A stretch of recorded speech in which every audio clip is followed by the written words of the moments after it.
Hello, entrepreneurs. Welcome to our channel. So, we have started our series for Class 12 Indian Economic Development, chapter wise previous year question paper series. So, now why this series is important? क्योंकि CBSE के कुछ favourite topics होते हैं जो हर साल repeat होते हैं. कभी एमसीक्यू, कभी डिस्क्रिप्टिव, कभी केस बेस्ड, लेकिन ये कुछ क्वेश्चंस हैं जो हर साल रिपीट होते ही हैं. तो अगर आपने पिछले 5 साल के पेपर्स को अगर डिटेल से कवर किया है तो easily you can score 70 out of 80 marks.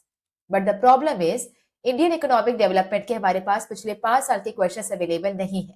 तो हमारे पास सिर्फ 3 साल के सिस्टमैटिक पेपर्स अवेलेबल हैं, क्योंकि इससे पहले तक आपके सीबीएसई बोर्ड में माइक्रो एंड मैक्रो के क्वेश्चंस बनते थे. इंडियन इकोनॉमिक डेवलपमेंट को अभी 4 साल पहले ही लागू किया गया है, तो हमारे पास ज्यादा पेपर्स अवेलेबल नहीं है. तो आप पिछले 3 साल के पेपर्स को डिटेल से कवर करेंगे. डिटेल इन द सेंस कि हर एक चैप्टर से कौन कौन से क्वेश्चंस हैं जो पूछे जा चुके हैं और कौन से क्वेश्चंस हैं जो पूछे नहीं गए हैं, और उसमें जो पॉसिबल है कि इस बार पूछे जा सकते हैं, उन सारे क्वेश्चंस को हम डिटेल से कवर करेंगे. ओके, सो स्टार्ट करते हैं. ये चैप्टर नंबर 5 रूरल डेवलपमेंट. इस चैप्टर से ये टॉपिक्स है जो आज तक इस पे कोई भी पीवाईक्यू नहीं बना है, जिसमें पहला आता है सिग्निफिकेंस ऑफ रूरल डेवलपमेंट. गांव के एरियाज को डेवलप करना क्यों जरूरी है. The need for rural credit, ऐसा क्यों है कि किसानों को उधारी की या क्रेडिट की जरूरत पड़ती है. फिर आता है डेफिशिएंसीज ऑफ रूरल क्रेडिट. इतने कुछ स्टेप लेने के बाद भी, इतना कुछ प्रिपेयर करने के बाद भी हमारी कुछ ना कुछ कमियां रह गई हैं उनको उधार देने में, क्रेडिट सिस्टम में. तो वो कमियां क्या क्या है. फिर आता है अल्टरनेटिव मार्केटिंग चैनल्स.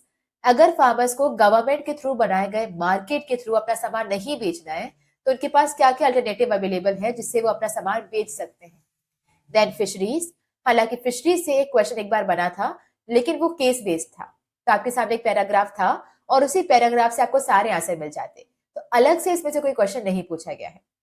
फिर आता है horticulture. Horticulture like fruits, vegetables and flowers को उगाना, प्रोडक्शन करना. This is related to the horticulture.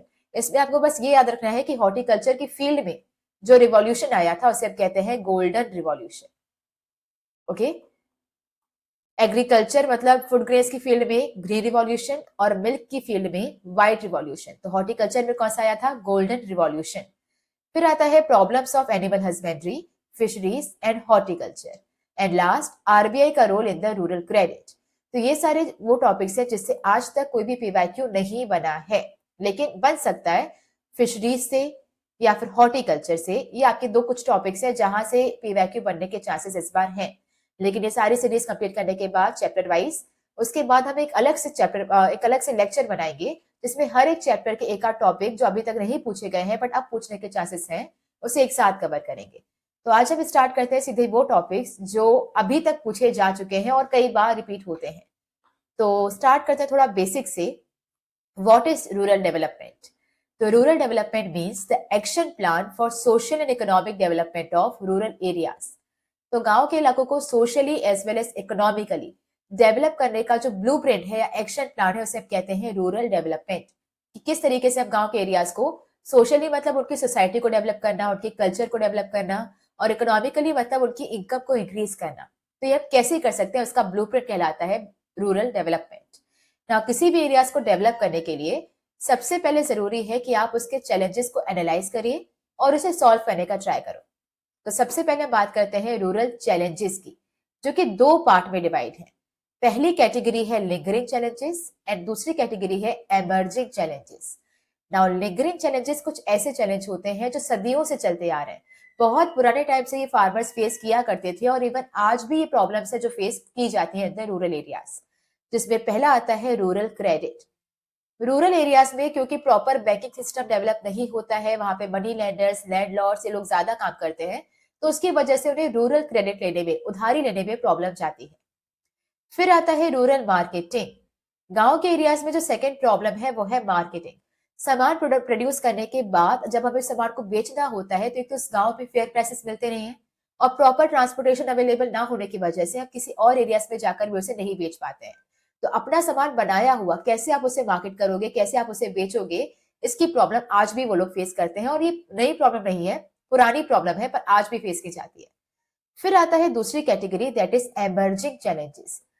Emerging challenges कुछ ऐसे चैलेंज होते हैं जो कि पहले के टाइम पर हम फेस नहीं करते थे, बट रिसेंट पास से हमें फेस करना पड़ रहा है, जिसमें पहला आता है डाइवर्सिफिकेशन ऑफ प्रोडक्शन एक्टिविटीज।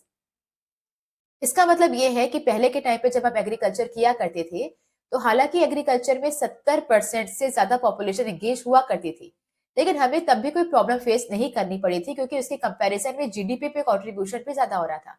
पहले एग्रीकल्चर की इंपॉर्टेंस बहुत ज्यादा थी, तो अकेला एग्रीकल्चर ही पूरी जीडीपी का 50% कंट्रीब्यूट करता था। तो अगर उस टाइम पर आपकी एग्रीकल्चर में ज्यादा लोग एंगेज हैं भी, तो भी कोई मेजर प्रॉब्लम नहीं थी। बट अभी क्या हो गया है, एग्रीकल्चर की इंपॉर्टेंस डिक्लाइन कर गई है। अभी इंडस्ट्रीज इंक्रीज हुई है, अभी टर्शरी सेक्टर इंक्रीज हुआ है, तो इट्स हाई टाइम कि जो आप एग्रीकल्चर जो लोग कर रहे हैं, जो फार्मिंग कर रहे हैं, वो एग्रीकल्चर के अलावा भी कुछ प्रोडक्शन एक्टिविटीज में अपने आप को एंगेज कर ले, ताकि अगर सिर्फ खेती से नुकसान हो जाता है तो भी इनके पास मल्टीपल सोर्सेज ऑफ इनकम होने चाहिए to recover from that loss.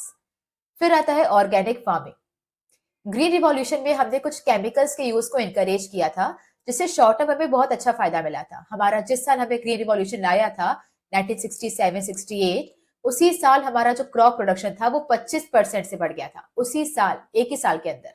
तो बहुत ज्यादा फायदे देखने के लिए मिले थे। बट नाउ क्या हो रहा है कि केमिकल्स का लगातार इतने सालों तक यूज करने के बाद हमारी सॉइल की फर्टिलिटी रिड्यूस हो रही है, और इसके अलावा वाटर पॉल्यूशन हो रहा है, सॉइल पॉल्यूशन हो रहा है, हेल्थ इश्यूज हो रहे हैं, काफी सारे और भी नुकसान है, जिसकी वजह से अब हमें चाहिए क्या कि हम ऑर्गेनिक फार्मिंग करें विदाउट एनी केमिकल्स, नेचुरल तरीके से हम फार्मिंग करना स्टार्ट करें। तो ये जो दो चैलेंजेस हैं वो पहले के टाइम पर नहीं थे, पर अब हमें फेस करना पड़ रहा है। लेकिन क्रेडिट और मार्केटिंग ये पहले भी फेस करना पड़ रहा था और अब भी फेस करना पड़ता है। तो स्टार्ट करते हैं पहले topic, that is rural credit से।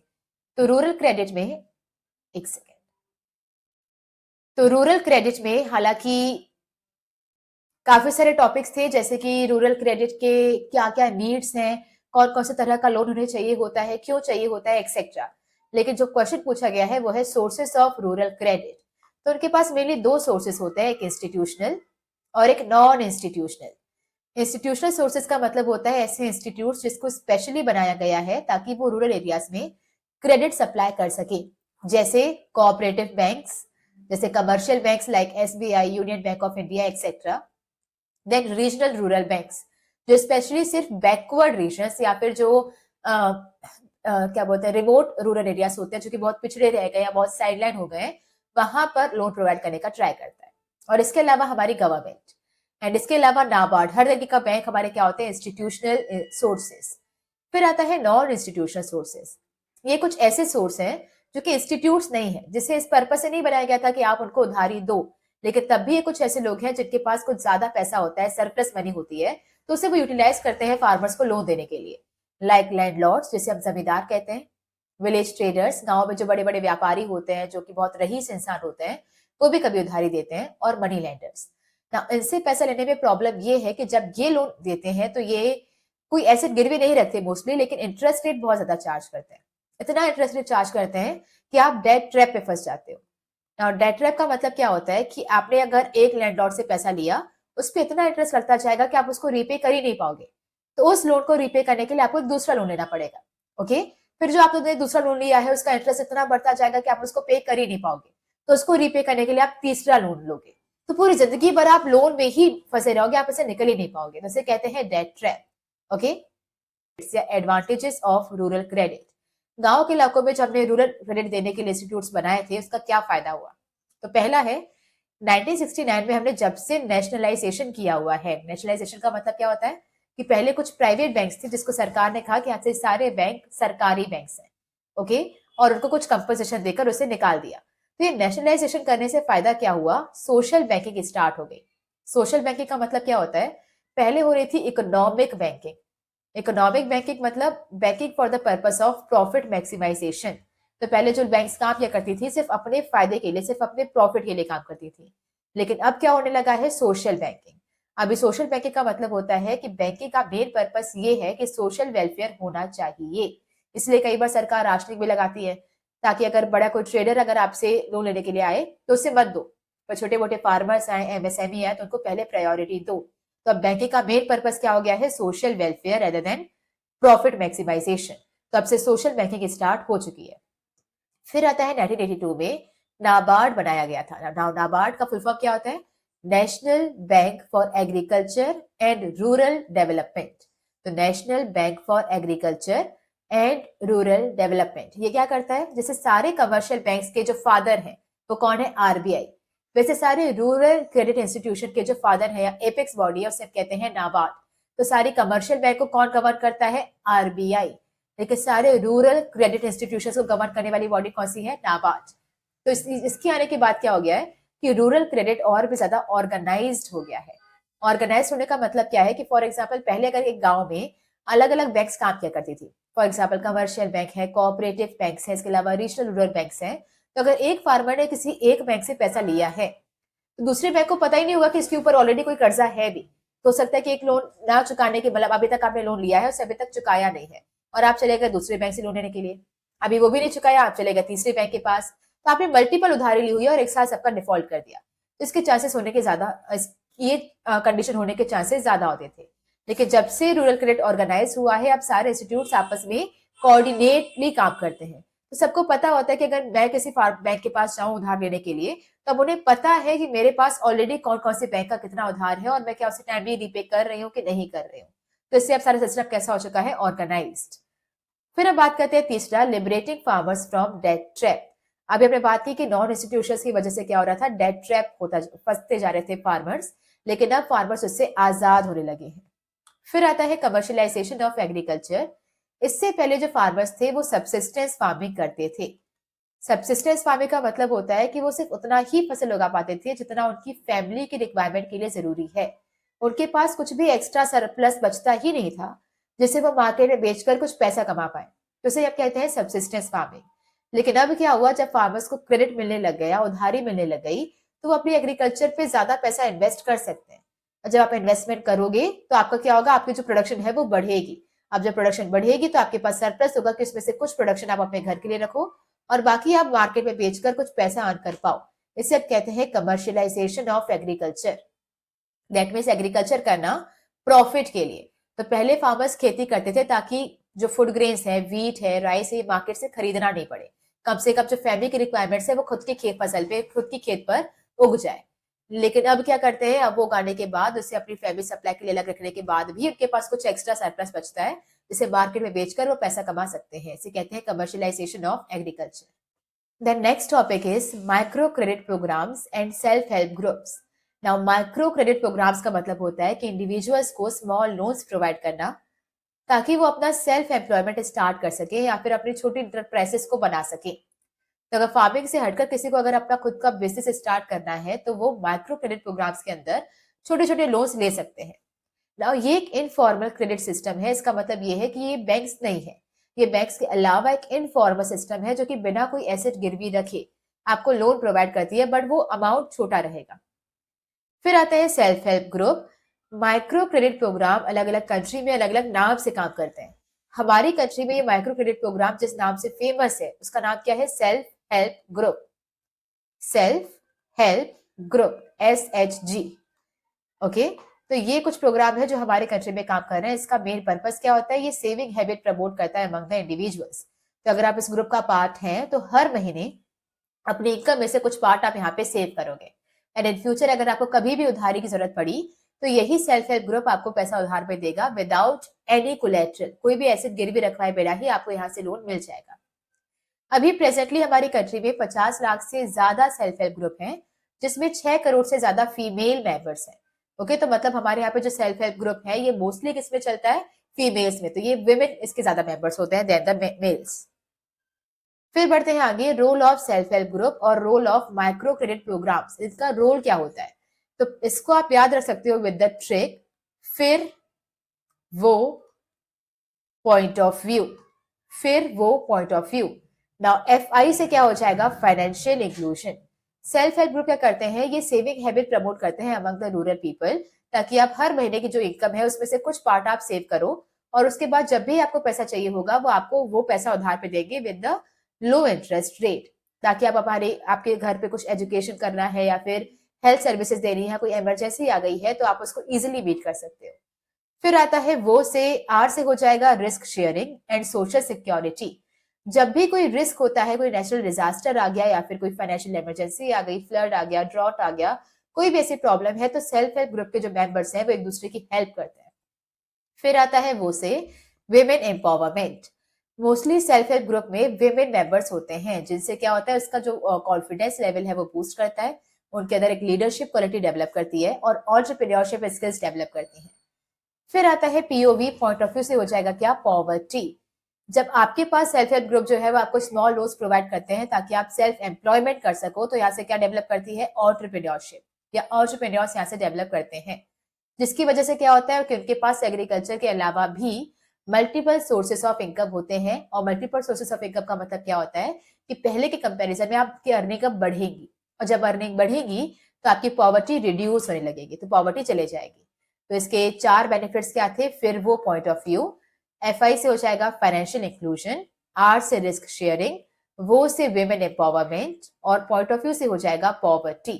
ओके, नेक्स्ट फिर आती है जनधन योजना। हम भी चाहते थे कि जो फार्मर्स है अगर उन्हें उधारी चाहिए तो वो किसी भी मनी लेंडर के पास नहीं जाए, वो कहाँ आए, बैंक्स के पास। लेकिन बैंक्स के पास वो तभी आएंगे जब बैंक के साथ उनका कोई रिश्ता होगा, और बैंक के साथ रिश्ता कब डेवलप करता है, जब आपका उस बैंक में बैंक अकाउंट ओपन होता है। लेकिन रूरल एरियाज के लोगों का अकाउंट यहाँ पे ओपन था ही नहीं, तो अब क्या चाहते थे कि जो सारे रूरल पीपल है वो बैंक्स में अपना अकाउंट ओपन करवाएं, जिनके लिए हमने उनको एक फैसिलिटी दी, एक योजना बनाई, जनधन योजना। और इसमें हमने उनसे कहा कि अगर इस योजना के अंतर्गत अगर आप बैंक अगर अकाउंट ओपन करवाते हो तो आपको कोई भी मिनिमम बैलेंस रखने की जरूरत नहीं होगी। तो नॉर्मली अगर हम बैंक अकाउंट ओपन करवाते हैं तो हमें अपने अकाउंट में कुछ मिनिमम बैलेंस रखना होता है, लाइक 1000 रुपीज, 500 रुपीज। अगर आपके पास ये मिनिमम बैलेंस भी नहीं होता है तो बैंक जो है वो चार्जेस काटना स्टार्ट कर देती है। लेकिन ऐसा जनधन योजना में नहीं है।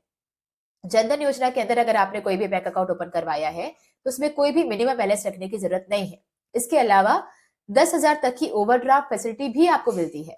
ओवरड्राफ्ट का मतलब क्या है कि अगर आपका बैंक अकाउंट में, अगर आपका बैंक में कोई अकाउंट है और आपने चेक काटा वो था 50,000 का, लेकिन आपके अकाउंट में तो थे ही सिर्फ 40,000, तो यहाँ पे बैंक क्या करती है, वो 50,000 के चेक को क्लियर कर देगी और 10,000 रुपए की जो पेमेंट थी वो अपने साइड से कर देगी।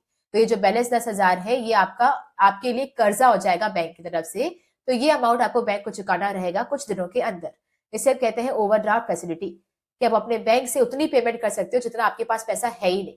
तो बैलेंस जो पैसा है वो बैंक आपको एक शॉर्ट टर्म लोन प्रोवाइड करता है। फिर आता है 1 से 2 लाख का एक्सीडेंटल इंश्योरेंस।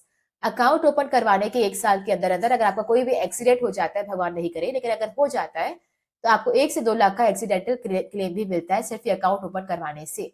तो ये कुछ बेनिफिट्स थे जो हम आपको दे रहे थे, ताकि वो लोग जो है वो बैंक में आकर अपना अकाउंट ओपन करवाएं, ताकि उसके साथ एक रिलेशनशिप बन जाए और फ्यूचर कभी भी उनको उधारी की जरूरत पड़े तो उन्हें किसी लैंडलॉर्ड या फिर मनी लेंडर के पास नहीं जाना पड़े, इन्हीं बैंक के पास वो आकर लोन ले सकते हैं। नाउ रूरल क्रेडिट के बाद आता है agricultural marketing. Now marketing process के जो स्टेप्स हैं ये बहुत इंपॉर्टेंट है, क्योंकि कई बार ये एमसीक्यू में सीक्वेंस अरेंज करने के लिए दिया जा चुका है। तो स्टार्ट करते हैं। पहला स्टेप क्या होता है, गैदरिंग और असेंबलिंग। नाउ गैदरिंग और असेंबलिंग का मतलब क्या होता है कि फसल काटने के बाद, हार्वेस्ट करने के बाद जो भी फसल है, क्रॉप्स है, उसे एक जगह पे लाकर इकट्ठा करके रखना है, इस गैदरिंग। इकट्ठा करने के बाद आता है प्रोसेसिंग। और प्रोसेसिंग का मतलब क्या होता है कि उस फसल काटने के बाद उसमें से वेस्ट को अलग करना और मेन क्रॉप्स को अलग करना, थ्रेशिंग करना या उसकी प्रोसेसिंग करना सेकेंड स्टेप है। फिर आता है ग्रेनिंग। आपने एक बार वेस्ट को अलग कर दिया और आपके पास अब सिर्फ ग्रेन्स है, तो अब उस ग्रेन्स में सब सारे ग्रेन्स एक अच्छी क्वालिटी के नहीं होते हैं, कुछ बहुत अच्छी क्वालिटी के होंगे और कुछ बिल्कुल सड़ने वाली हालत में होंगे, बहुत ही बुरी क्वालिटी के होंगे। तो फिर आता है ग्रेडिंग। ग्रेडिंग का मतलब क्या है कि छांटो, अलग अलग करो। जो बहुत अच्छी क्वालिटी का है उसे एक साथ रखो और जो गंदी क्वालिटी का है उसे अलग कर दो। फिर आता है पैकेजिंग। और पैकेजिंग का मतलब क्या होता है, दोनों को अलग अलग तरीके से पैकेज करो। इसकी पैकेजिंग अलग होनी चाहिए और इसकी पैकेजिंग अलग होनी चाहिए। रीजन ये है कि आपको पता होगा कि आपको कौन सा माल पहले निकालना है और कौन से अमाउंट पे निकालना है। तो अगर कोई माल है जो सड़ने वाला है तो उसे आप कम रेट्स पे जल्दी निकालोगे, लेकिन कोई माल है जो बहुत अच्छा बना है या उसकी क्वालिटी बहुत अच्छी है तो आप उसे थोड़े टाइम के बाद भी बेच सकते हो और उसके लिए हाई प्राइसेस आप चार्ज कर सकते हो। तो दोनों की अलग अलग पैकेजिंग करना। फिर आता है स्टोरिंग। ऐसे तुरंत उस सामान को बेचना नहीं होता है, आपको पहले से स्टोर करके रखो ताकि आप ये देखो कि मार्केट में डिमांड कब बढ़ रही है। जब मार्केट में उसकी डिमांड हो तब आप क्या कर लो, सेल एंड डिस्ट्रीब्यूट। तो स्टार्ट कहां से हुआ था, गैदरिंग। गैदरिंग करने के बाद हमने किया प्रोसेसिंग। प्रोसेसिंग के बाद ग्रेडिंग, अलग अलग किया, अच्छे माल को अलग और बुरे माल को अलग। अलग अलग पैकेजिंग, फिर उसे स्टोर करके रखा और जब मार्केट में डिमांड आई हमने उसे बेच दिया, सेलिंग। ओके। और ये आप सीक्वेंस याद रखेंगे, ऐसा नहीं कि आगे पीछे वो आपको देगा और आपको उसे करेक्ट करके देना होगा। फिर आता है next, need for state intervention in marketing. Now rural marketing में मतलब सामान को बिकवाने के लिए सरकार को इंटरफेयर करना क्यों पड़ता है, क्यों फार्मर्स खुद अपने क्रॉप्स को नहीं बेच पाते? रीजन है पहला, distress cell. Now distress cell का मतलब होता है कि हार्वेस्ट करने के तुरंत बाद अपनी क्रॉप को बेच देना, इवन अगर आपको उसकी फेयर प्राइसेस नहीं मिल रहे हैं तब भी, उसे कहते हैं डिस्ट्रेस सेल। तो अगर मैं फार्मर हूं, मैंने आज अगर अपने क्रॉप्स को हार्वेस्ट किया है तो शाम तक उसे मैं बेच दूंगी, चाहे मुझे अच्छे प्राइस मिल रहे हो तब भी, नहीं मिल रहे हैं तब भी मैं निकाल दूंगी। इसे कहते हैं डिस्ट्रेस सेल। ऐसा क्यों होता है? क्योंकि फार्मर्स की होल्डिंग कैपेसिटी ऑलमोस्ट जीरो होती है ना। होल्डिंग कैपेसिटी का मतलब होता है स्टोरेज। ना हार्वेस्ट करने के बाद जो क्रॉप्स होती है उसे रखने की या उसे स्टोर करने की उनके पास कोई जगह नहीं होती है। तो उन्हें पता है कि कटने के अगर तुरंत बाद अगर वो नहीं बिका तो स्टोर तो आप कर नहीं सकते, वो खुला पड़ा रहेगा तो वो खराब हो जाएगा, जिसकी वजह से वो तुरंत अपने सारे क्रॉप्स को बेच देते हैं immediately after the harvest. Doesn't matter कि प्राइसेस अभी क्या चल रहे हैं, फेयर प्राइस मिल रहे हो नहीं मिल रहे हो, वो तुरंत बेच देंगे, जिसकी वजह से उन्हें काफी सारे लॉसेस फेस करने पड़ते हैं। और ऐसा ना हो इसके लिए सरकार को इसमें इंटरवीन करना बहुत जरूरी है। फिर आता है repayment of loan. Now repayment of loan का मतलब क्या है कि कई सारे फार्मर्स ने मोस्टली कुछ लोन लिया होता है from the money lenders, landlords etcetera. तो वो क्या करते हैं कि इन लोन को रीपे करने के लिए वो सारी क्रॉप्स उनको ही बेच देते हैं ना। जब वो उनको क्रॉप बेचते हैं तो उन्हें काफी कम रेट से बेचना पड़ता है, पर उनके पास कोई ऑप्शन नहीं है, जिसकी वजह से अगेन सरकार को इसमें इंटरवीन करने की जरूरत है। तीसरा आता है आपका lack of information. Lack of information मतलब फार्मर्स को ये पता ही नहीं होता कि कौन सी फसल की मार्केट में क्या प्राइस चल रही है। तो विलेज के ट्रेडर्स उन्हें जो बोल दे वो उस पर बिलीव कर देते हैं। तो मार्केट में भले ही किसी 1 किलो ग्रेन का अगर प्राइस चल रहा होगा 40 रुपए पर केजी, और अगर होलसेलर भी खरीदे तो शायद वो 20 में खरीद लेगा, लेकिन ट्रेडर्स बोलेंगे नहीं, सिर्फ 5 रुपए का तो कीमत चल रही है इसकी, और वो मान लेंगे। तो जो भी आपके विलेज ट्रेडर्स कहते हैं वो उनको ब्लाइंडली ट्रस्ट करते हैं, क्योंकि उनके पास खुद कुछ इन्फॉर्मेशन होती नहीं है रिगार्डिंग द मार्केट। फिर आता है लो प्राइस। एक तो इन्फॉर्मेशन नहीं है इसलिए भी, और इसके अलावा काफी सारे फॉल्ट या फिर फ्रॉड उनके साथ किया जाता है इन द वेइंग। मतलब जो नाप तोल की मशीन होती हैं वो कुछ इसमें फ्रॉड होता है। मैनिपुलेशन ऑफ अकाउंट्स, पहले का कुछ अमाउंट बाकी था जो उन्हें पे करना चाहिए था, लेकिन वो बोलेंगे नहीं वो तो हिसाब क्लियर हो चुका है, अब हमारा कोई पेंडिंग अमाउंट नहीं है एक्सेट्रा। तो manipulation of accounts, storage facilities नहीं देना, इन सारे रीजन की वजह से फार्मर्स को काफी कम प्राइसेस मिलते हैं उनके प्रोडक्शन के। तो ये 4 रीजन हैं जिसकी वजह से सरकार को इंटरवीन करना बहुत जरूरी है। पहला distress sale, then repayment of loan, lack of information and low price. Now next है मेजर्स ऑफ एग्रीकल्चरल मार्केटिंग। अभी हमने देखा कि एग्रीकल्चर मार्केटिंग में सरकार को इंटरवीन क्यों करना चाहिए। अब हम देखेंगे कि सरकार इंटरवीन कैसे करता है। तो कौन कौन से मेजर्स हैं जो सरकार ने लिए हैं ताकि एग्रीकल्चर मार्केटिंग को प्रमोट किया जा सके। तो पहला है regulated markets. Now regulated markets ऐसे मार्केट्स होते हैं जहां पे सारे गुड्स का परचेज एंड सेल मॉनिटर करता है मार्केट कमिटी। तो रेगुलेटेड मार्केट एक ऐसी मंडी होती है, ऐसा मार्केट होता है जहां पे एक मार्केट कमेटी बैठती है जो सारे परचेस एंड सेल पे नजर रखती है कि किसी के साथ कोई फ्रॉड नहीं होना चाहिए। ना ये कमेटी में कौन कौन लोग होते हैं? तो इसमें 3 लोगों के रिप्रेजेंटेटिव होते हैं। पहले फार्मर्स जो सामान बेचने आए हैं, फसल को बेचने आए हैं। दूसरा ट्रेडर्स जो ये फसल खरीदने आए हैं। और तीसरा गवर्नमेंट जो मीडिएटर का काम करता है ये चेक करने के लिए कि इन दोनों के बीच में कोई लड़ाइयां कॉन्फ्लिक्ट्स नहीं हो रहे हो। तो यहाँ पे इस रेगुलेटेड मार्केट के अंदर जो भी परचेस एंड सेल होता है उसे मॉनिटर करता है मार्केट कमेटी। इस कमेटी में 3 लोगों के रिप्रेजेंटेटिव, सरकार, फार्मर्स एंड ट्रेडर्स। फिर आता है कि इसके अंदर आपका रेगुलेटेड मार्केट यार्ड्स भी होते हैं। तो रेगुलेटेड मार्केट के अंदर आप सिर्फ सामान बेचते नहीं हो, यहाँ पे आपको कुछ यार्ड्स भी मिलते हैं। यार्ड्स क्या करते हैं कि अगर किसी फार्मर को अभी अगर अपना सामान नहीं बेचना, वो चाहता है कि वो कुछ टाइम वेट करे ताकि जब प्राइसेस बढ़ जाए, जब अच्छे प्राइसेस मिले तब वो अपना सामान बेचे। तो क्या कर सकते हैं कि इन यार्ड्स में वो अपना सामान स्टोर करके रख सकते हैं। तो ये कुछ वेयर हाउस की तरह होते हैं जहां पे फार्मर्स अपना सामान स्टोर कर सकते हैं और हर दिन का उनको कुछ रेंट देना होता है, पर रेंट काफी कम होता है, 10 से 15 रुपए दिन का आपको वहां पे रेंट देना होता है। बढ़ते हैं आगे। Next, provision of physical infrastructure. Now physical infrastructure में आपके 2 चीजें होती हैं जो सरकार डेवलप करता है। पहला ट्रांसपोर्टेशन एंड दूसरा स्टोरेज। बेटर ट्रांसपोर्टेशन फार्मर्स को अलाउ करता है कि वो अपना सामान उसी लोकेशन पे जाकर बेचे जहां उनको फेयर प्राइस मिल रहा हो। तो अगर उनके गांव में प्राइसेस फेयर नहीं मिल रहे हैं, कम प्राइस मिल रहे हैं, तो वो आसपास के गांव में या फिर शहरों में जाकर सामान बेच सकता है जहां उन्हें ज्यादा प्राइसेस मिल रहे हैं। फिर आता है लैक ऑफ या बेटर स्टोरेज। बेटर स्टोरेज के थ्रू आप वो इंश्योर करते हैं कि अगर उन्हें अभी के टाइम पर अगर फेयर प्राइस नहीं मिल रहा है तो वो वेट करें, उस टाइम पर अपना सामान बेचें जिस टाइम पर उन्हें बेटर प्राइस मिल रहे हो। तो ट्रांसपोर्टेशन फैसिलिटी उनको प्लेस यूटिलिटी देता है। प्लेस मतलब अगर यहाँ पे सामान का फेयर प्राइस नहीं मिल रहा है तो कहीं और चले जाओ। जबकि स्टोरेज उन्हें टाइम यूटिलिटी देता है, अगर अभी प्रेजेंट टाइम पर अगर फेयर प्राइस नहीं मिल रहे हैं तो इन फ्यूचर बेच देना। तो ये दोनों चीजें फार्मर्स को फेयर प्राइस दिलवाने में हेल्प करती हैं। नेक्स्ट मेजर है कोऑपरेटिव एग्रीकल्चर सोसाइटीज। नाउ अगर फार्मर्स इन सोसाइटीज के मेंबर्स बनते हैं तो उनकी बार्गेनिंग पावर इंक्रीज हो जाती है। नाउ बार्गेनिंग पावर कैसे इंक्रीज होगी? अगर इंडिविजुअल फार्मर कोई भी इनपुट्स खरीदने गया है like insecticide, pesticide, seeds etcetera, तो इनमें सारे इनपुट्स काफी महंगे पड़ेंगे। लेकिन अगर कलेक्टिवली 100 फार्मर्स का एक ग्रुप है और वो कलेक्टिव से परचेज कर रहे हैं तो उन्हें वो सारा सामान सस्ता पड़ेगा, तो इससे उसकी बार्गेनिंग पावर बढ़ जाती है। और ये सिर्फ खरीदने टाइम पर नहीं, बेचने टाइम पर भी। अगर हर एक फार्मर इंडिविजुअली अगर अपने क्रॉप सेल कर रहा है तो ट्रेडर्स उन्हें मैनिपुलेट कर सकते हैं, उन्हें कम प्राइस ऑफर कर सकते हैं।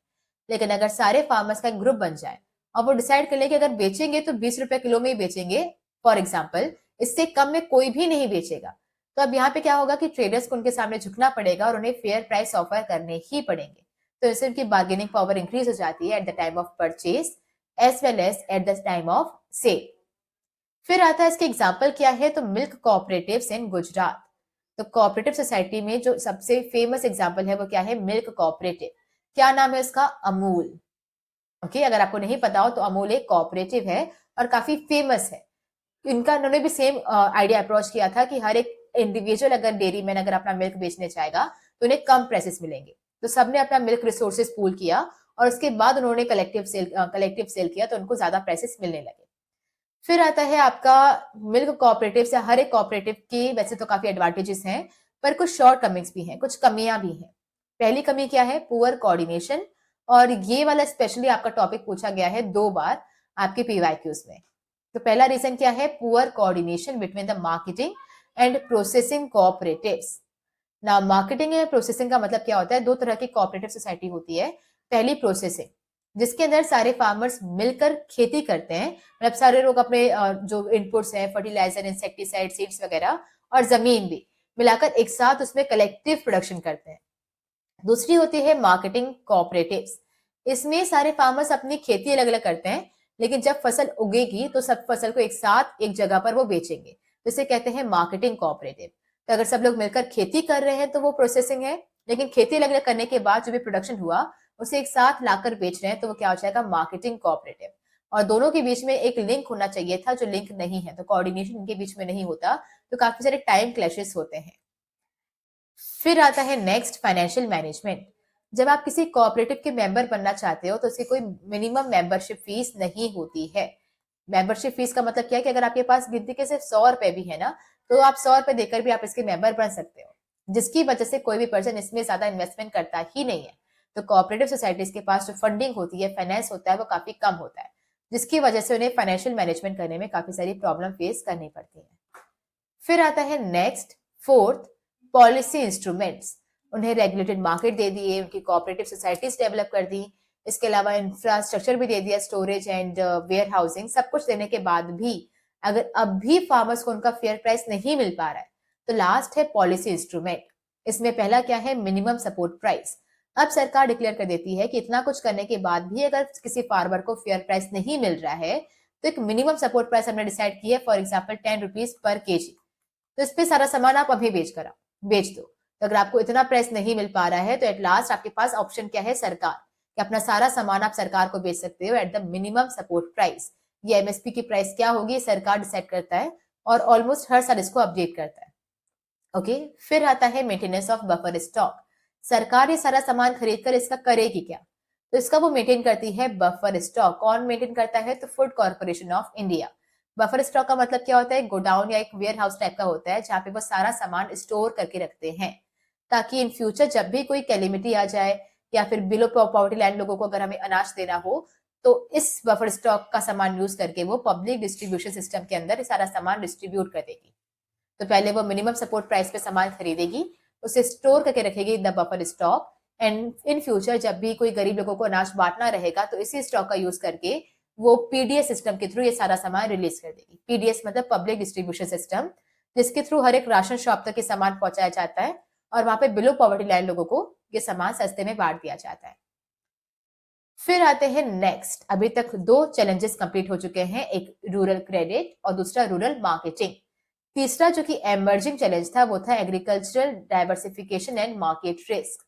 नाउ डाइवर्सिफिकेशन का मतलब क्या होता है कि अगर कोई फार्मर अपने फार्म प्रोडक्शन रिसोर्सेज को अलग अलग एरियाज में लगाए तो उसे हम कहते हैं डाइवर्सिफिकेशन ऑफ एग्रीकल्चर, कि खेती के अलावा भी आप कुछ और भी उगा रहे हो या फिर आप मल्टीपल क्रॉपिंग कर रहे हो या फिर आप उसके अलावा भी कोई और बिजनेस कर रहे हो तो उसे कहते हैं डाइवर्सिफिकेशन।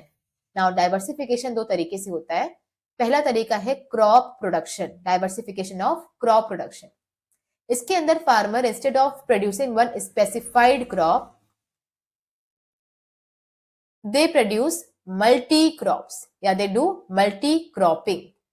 तो अपने पूरे खेत पर एक फसल मत उगाओ, आप क्या करो, मल्टी क्रॉपिंग करो। मल्टी क्रॉपिंग मतलब अगर आपके पास ये जमीन है तो इसको आप 2 या 4 हिस्सों में डिवाइड कर दो।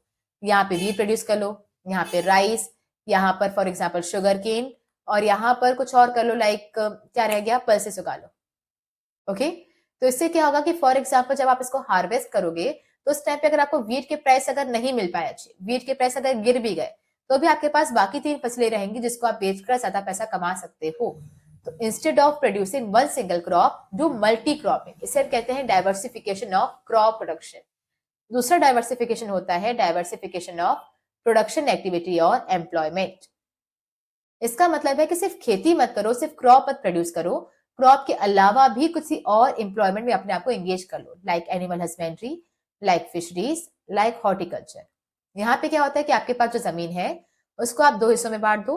एक हिस्सा जिसमें आप क्रॉप उगा रहे हो लाइक वीट, और दूसरा हिस्सा यहाँ पे आप एनिमल्स हस्बेंड्री करो। एनिमल हस्बेंड्री मतलब डेयरी ओपन कर लो, जैसे गाय भैंस पाल लो, या फिर अगर आप पोल्ट्री कर लो, मुर्गी मुर्गे, या फिर हॉर्टिकल्चर लाइक फ्रूट्स, फ्लावर्स या फिर वेजिटेबल्स ग्रो करो। तो इसे हम क्या कहते हैं, डाइवर्सिफिकेशन ऑफ एम्प्लॉयमेंट और diversification of production activity. Now ये एमसीक्यू में पूछा जा चुका है कि अगर कोई फार्मर मल्टी क्रॉपिंग करता है, क्रॉप नहीं होगा कि बहुत सारी क्रॉप्स उगाता है, जैसे क्या बोलेंगे, डाइवर्सिफिकेशन ऑफ क्रॉप्स, तो it is known as diversification of crop production. लेकिन अगर कोई फार्मर खेती के अलावा एनिमल हस्बेंड्री करता है, फिशिंग करता है, हॉर्टिकल्चर करता है, तो that is known as diversification of production activity और एम्प्लॉयमेंट। ओके, ना अगर आप एनिमल हस्बेंड्री करते हो तो आपके पास 3 ऑप्शन होते हैं, या तो आप पोल्ट्री मतलब क्या होता है, मुर्गा या मुर्गी, ठीक है, या आप क्या कहते हैं इसको, रियरिंग कर सकते हो, या फिर कैटल का को पालना, या फिर शीप और गोट को। देन फिशरीज का मतलब क्या होता है, मछली पकड़ के फिर उसे बेचना। और हॉर्टिकल्चर में अभी बताया, फ्लावर्स या फिर फ्रूट्स को उगाना। ना इसमें जो क्वेश्चन पूछा गया है नेक्स्ट वो है इंपॉर्टेंस ऑफ एनिमल हस्बेंड्री। तो एनिमल हस्बेंड्री की क्या इंपॉर्टेंस है, तो पहली इंपॉर्टेंस है मिल्क प्रोडक्शन। नाउ 1951 से 2016 तक जो मिल्क का प्रोडक्शन है वो 10 गुना बढ़ा है, 10% नहीं 10 टाइम्स बढ़ा है। पहले जितना प्रोडक्शन हम किया करते थे, जितना मिल्क प्रोड्यूस होता था, अब उनसे 10 गुना ज्यादा मिल्क प्रोड्यूस होता है, सिर्फ किसकी वजह से, एनिमल हस्बेंड्री की वजह से। और इस फील्ड में एक रिवॉल्यूशन भी आया है जिसका नाम क्या है, white revolution. Now white revolution को ही हम क्या कहते हैं, ऑपरेशन फ्लड। और ऑपरेशन फ्लड में क्या हुआ था, हमारा जो मिल्क प्रोडक्शन है वो काफी तेजी से बढ़ा था।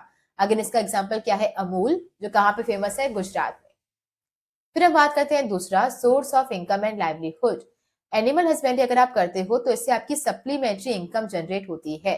तो खेती के अलावा भी, क्रॉपिंग के अलावा भी आपके पास एक सोर्स हो जाता है ऑफ इनकम, तो आपकी जो इनकम है वो बढ़ जाएगी, पॉवर्टी रिड्यूस होगी। तीसरा है एम्प्लॉयमेंट जनरेशन। एनिमल हस्बेंड्री जो है वो काफी सारी डायरेक्ट एंड इनडायरेक्ट जॉब्स भी क्रिएट करते हैं, जिसमें मेनली किसके लिए बेनिफिशियल है, विमेन के लिए। ना गांव में क्या होता है कि गांव में जो फैमिलीज होती हैं उसके मेल मेंबर्स खेती करते हैं फार्म में, तो जो फीमेल मेंबर्स होती है वो क्या करती हैं, वो आपकी गाय भैंस को पालना या उनकी देखभाल करने का काम करती हैं। तो एनिमल हस्बेंड्री में मेनली किसको एम्प्लॉयमेंट मिलती है, विमेन पॉपुलेशन को। फिर आता है न्यूट्रिशनल सिक्योरिटी। एनिमल हस्बेंड्री के अंदर जो भी हमें बाय प्रोडक्ट्स मिलते हैं वो सारे प्रोडक्ट्स प्रोटीन रिच होते हैं। लाइक अगर आप डेयरी संभाल रहे हो तो आपको क्या मिलेगा, मिल्क मिलेगा, अगेन प्रोटीन रिच। अगर आप पोल्ट्री कर रहे हो तो आपको एग्स मिलेंगे, अगेन प्रोटीन रिच। और इसके अलावा मीट वगैरह, तो गोट एंड क्या, गोट, शीप, और इसके अलावा आपके मुर्गा मुर्गी, इससे क्या मिलता है, आपके मीट भी जनरेट होता है, ये भी क्या है, आपका प्रोटीन रिच है। तो जब आप एनिमल हस्बेंड्री करते हो तो उसके जो बाय प्रोडक्ट्स होते हैं वो हमेशा nutrition, that means protein rich होते हैं। बढ़ते हैं आगे। फिर आता है ऑपरेशन फ्लड। तो ऑपरेशन फ्लड पहली बार तो कब आया था, 1986 में आया था। इसका दूसरा नाम क्या है? White revolution. ये एक सिस्टम है जो कि मिल्क कोऑपरेटिव ने प्रमोट किया था। मिल्क कोऑपरेटिव मतलब मिल्क के फील्ड में कोऑपरेटिव सोसाइटीज बनी थी, जिनके काम के बाद ही व्हाइट रिवॉल्यूशन हमारी कंट्री में आया था। ना ये कोऑपरेटिव्स क्या करते हैं? कलेक्टिव सेल करते हैं मिल्क का। तो इंडिविजुअली हर एक डेयरी अपना सामान नहीं बेचेगी, अपना सारा जो मिल्क है वो एक साथ कंट्रीब्यूट करेंगी और सिर्फ कलेक्टिवली एक साथ बेचा जाएगा ताकि उसकी ज्यादा प्राइसेस आपको मिल सके। इससे आपकी मार्केट वैल्यू बढ़ती है, आपको ज्यादा प्राइस ऑफर होती है। हालांकि ये जो आपका व्हाइट रिवॉल्यूशन है ये काफी सारे फील्ड में आया था। जो मिल्क कोऑपरेटिव्स हैं वो काफी सारे स्टेट्स में काम करते हैं, like Gujarat, Madhya Pradesh, UP, Andhra Pradesh, Maharashtra, Punjab, Rajasthan and many more states. लेकिन उसका जो एपिसेंटर है, मेन सेंटर है, वो क्या है? गुजरात है। तो सिर्फ गुजरात इंपॉर्टेंट नहीं है, ये सारे स्टेट्स भी इंपॉर्टेंट है। तो गुजरात के अलावा वो एमपी, यूपी, आंध्र प्रदेश, महाराष्ट्र, राजस्थान, इन सारे एरियाज में आया था।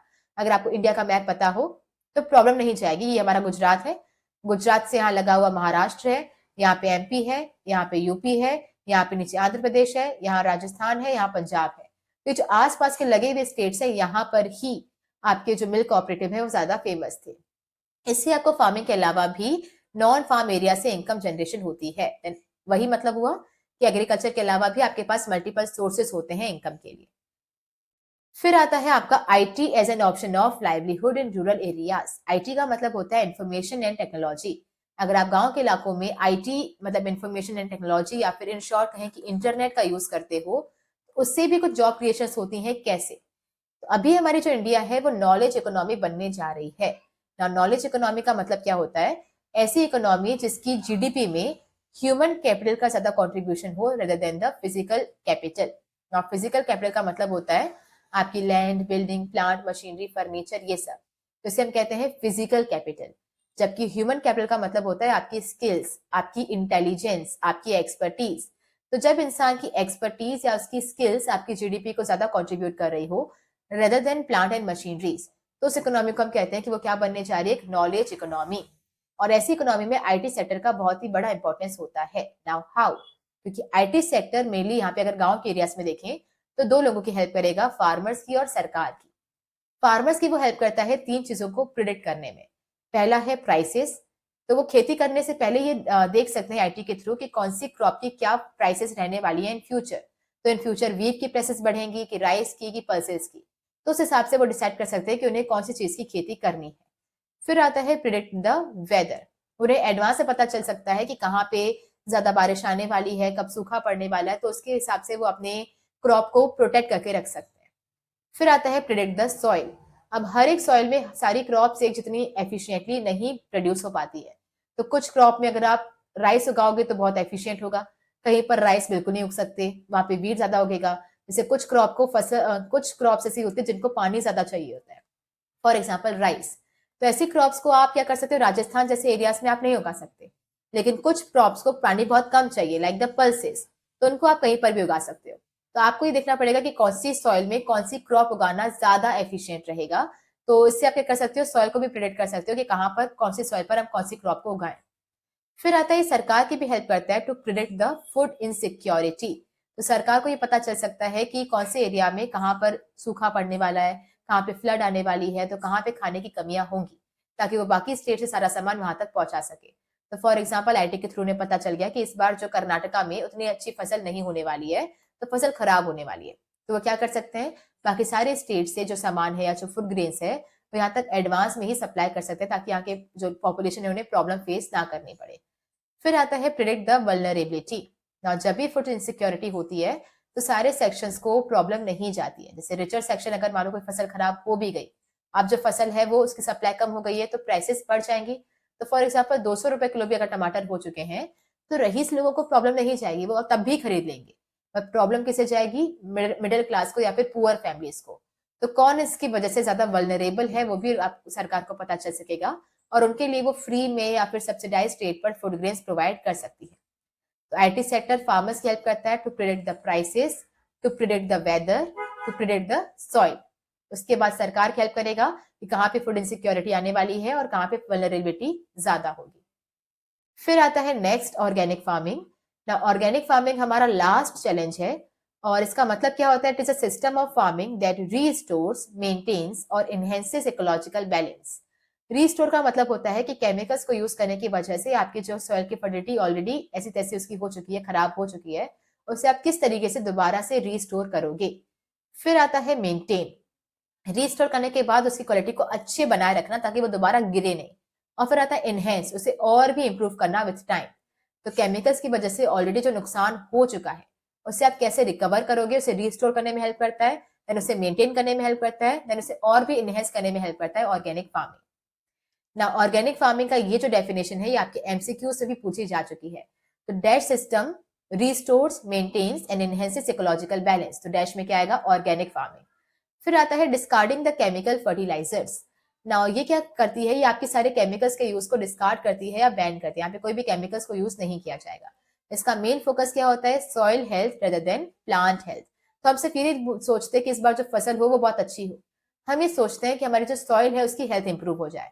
अगर सॉइल अगर अच्छी होगी तो अपने आप फसल अच्छी ही होगी।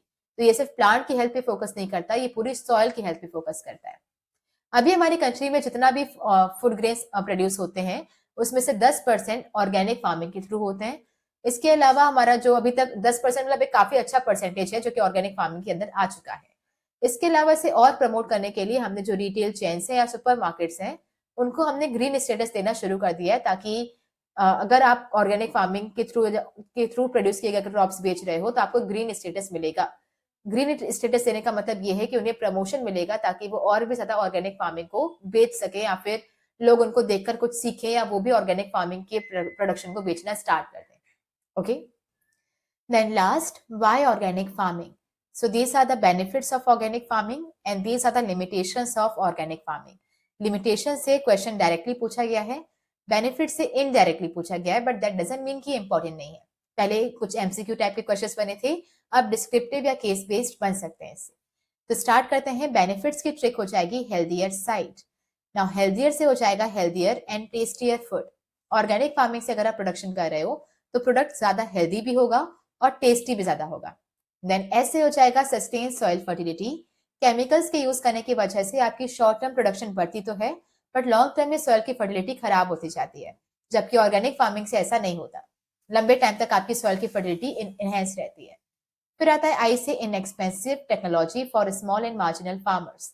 जब हम ग्रीन रिवॉल्यूशन इंट्रोड्यूस किया था तो उसमें थी HYV seeds, fertiliser, insecticide, pesticide, irrigation की प्रॉपर फैसिलिटी डेवलप करनी होती थी। तो ये पूरा पैकेज आपको काफी एक्सपेंसिव पड़ता था।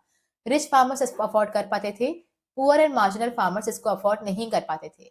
बट क्योंकि ऑर्गेनिक फार्मिंग में किसी भी तरीके की केमिकल या पेस्टिसाइड फर्टिलाइजर की कोई जरूरत नहीं पड़ती, तो ये काफी सस्ता पड़ता है, हर एक फार्मर इसको अफोर्ड कर सकता है। Then discard use of non renewable resources. Non renewable resources कुछ ऐसे रिसोर्स होते हैं जो कि वन टाइम यूज होते हैं। एक बार अगर आप इसको यूज करोगे तो वो एग्जॉस्ट हो जाएंगे, दोबारा आप इसको रिन्यू नहीं कर पाओगे। तो ऐसे किसी भी रिसोर्स को ये डिस्कार्ड करता है, मतलब ये यूज नहीं करता है। देन एनवायरमेंट फ्रेंडली, क्योंकि इससे किसी भी तरीके का पॉल्यूशन नहीं होता। जब आप केमिकल्स का यूज करते थे तो उससे सॉइल पॉल्यूशन तो होता ही था, साथ में जब बारिश होती थी तो वो सारा केमिकल पानी में डिजोल्व होकर नियर बाय वाटर रिसोर्स में जाता था, तो वाटर पॉल्यूशन भी होता था। लेकिन क्योंकि आप ऐसे कुछ केमिकल्स यूज नहीं हो रहे हैं तो किसी भी तरीके का पॉल्यूशन, चाहे वो सॉइल पॉल्यूशन हो, वाटर पॉल्यूशन हो, कोई पॉल्यूशन इससे नहीं होता। देन आता है लिमिटेशंस, इससे कमियां क्या हो इसकी। पहला है lesser yield, not cost efficient and unattractive. क्योंकि ये पहले डिटेल में पूछा जा चुका है तो हम भी इसको डिटेल में कवर करेंगे। तो स्टार्ट करते हैं पहला, लेसर यील्ड। ऑर्गेनिक फार्मिंग में क्योंकि हम किसी भी केमिकल को यूज नहीं कर रहे हैं तो इससे जो प्रोडक्शन होता है वो काफी कम होता है। तो कन्वेंशनली बिना ऑर्गेनिक फार्मिंग के या केमिकल्स के थ्रू अगर आप प्रोडक्शन करते तो अगर 100% प्रोडक्शन होता तो आप कितना होगा, 50% या 60% ही होगा। तो आपका प्रोडक्शन काफी तेजी से गिरेगा अगर आप ऑर्गेनिक फार्मिंग करते हैं। फिर आता है कॉस्ट, नॉट कॉस्ट एफिशिएंट। ना पहले क्या होता था कि जब आप केमिकल्स के थ्रू प्रोडक्शन करते थे तो प्रोडक्शन ज्यादा हो रहा था, तो आप उसको सस्ते में बेच सकते थे। अगर आपके खेत पे मान लो for example 100 kg wheat produce हुआ है तो आप इजिली इसको 50 रुपए पर केजी में बेच सकते थे, सिर्फ एक एग्जाम्पल। लेकिन अगर आप उस खेत पे ऑर्गेनिक फार्मिंग करोगे तो 100 kg नहीं होगा, कितना होगा, सिर्फ 50 kg वीट प्रोड्यूस होगा। तो अब घर तो चलाना ही है, तो अगर आपको घर चलाना है, फसल इस बार कम हुई है तो आप इसको महंगा बेचना पड़ेगा, तो प्राइसेस बढ़ जाएगी। और जब प्राइस बढ़ेगी तो लोग इसको डिमांड नहीं करेंगे। तो जब केमिकल्स वाले अगर सस्ते में मिल रहे हैं और ये महंगा मिल रहा है तो रिच पीपल अफोर्ड करेंगे, पर गरीब लोग इसे कभी नहीं खरीदेंगे। फिर आता है अनअट्रैक्टिव, ऑर्गेनिक फार्मिंग में क्योंकि कोई केमिकल यूज नहीं होता है तो इसकी वजह से जो फसल होती है वो काफी अनअट्रैक्टिव होती है और उतनी दिखने में सुंदर नहीं होती।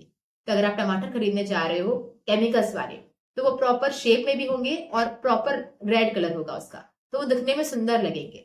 लेकिन ऑर्गेनिक फार्मिंग के थ्रू अगर वो प्रोड्यूस हुए हैं तो पहले तो वो टेढ़े मेढ़े होंगे, प्रॉपर शेप नहीं होगा, ऊपर से रेड नहीं होंगे, थोड़े से येलोइश होंगे, ग्रीनिश होंगे, तो उसमें आपको दिखने में उतने सुंदर नहीं लगेंगे। जबकि वही हेल्दी भी है, वही टेस्टी भी है, लेकिन फिर भी लोग उसे खरीदते नहीं क्योंकि वो अनअट्रैक्टिव होते हैं। तो ये उसकी लिमिटेशंस थी। So that's it. यहाँ पे हमने सारे टॉपिक्स कवर कर लिए इस चैप्टर के। इसके अलावा जो हॉर्टिकल्चर और फिशरी से एक आध चीजें इंपॉर्टेंट है वो हम अलग से वीडियो में कवर करेंगे। So that's it for today. अगर आपको ये लेक्चर इंटरेस्टिंग लगा हो या फिर हेल्पफुल लगा हो तो please like share and subscribe. और कुछ भी प्रॉब्लम्स हो, सजेशंस हो तो please let us know in the comment section. Thank you.